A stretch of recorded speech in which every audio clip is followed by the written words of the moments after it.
അപ്പോൾ ഈ മേൽപ്പത്തൂര് ശരിക്കും ജനിച്ചു വളർന്ന സ്ഥലം എന്ന് പറഞ്ഞാൽ മലപ്പുറത്തെ ചന്ദനക്കാവ് എന്ന് പറയുന്ന ഒരു പ്രദേശത്താണ്. ഇവിടെ വളരെ പ്രസിദ്ധമായിട്ടുള്ള ഒരു ദേവീക്ഷേത്രമുണ്ട്. അപ്പോൾ കുട്ടിക്കാലം മുതൽ ഈ ദേവിയെ ഉപാസിച്ചിട്ടാണ് ഇദ്ദേഹം വളർത്തത് നടത്തുന്നത്.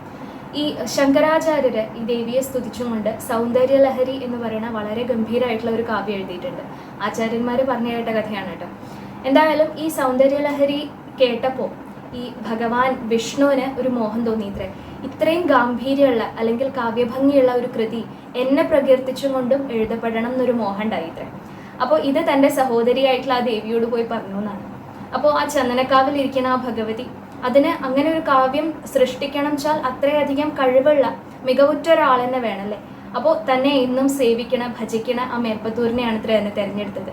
അപ്പോൾ ആ മേൽപ്പത്തൂര് പിന്നീട് അച്യുത പിഷാരടി എന്ന ഗുരുവിൻ്റെ അടുത്ത് പോലും അവിടുന്ന് അദ്ദേഹത്തിൻ്റെ വാദരോഗമാണ് മേൽപ്പത്തൂര് ഏറ്റെടുക്കുന്നത്.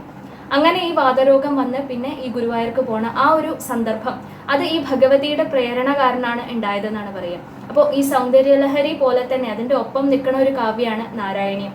അങ്ങനെ തന്നെ പ്രകീർത്തിച്ചുകൊണ്ട് അങ്ങനെ ഒരു കാവ്യം എഴുതി കിട്ടണം എന്നുള്ള ആഗ്രഹം കൊണ്ട് അത് ഭഗവതിയോട് പ്രകടിപ്പിച്ചപ്പോൾ ഭഗവതിയാണത്രേ അതിനുള്ള കാരണവും സന്ദർഭമൊക്കെ ഉണ്ടാക്കിയത് ഈ മേൽപ്പത്തൂരിലൂടെ.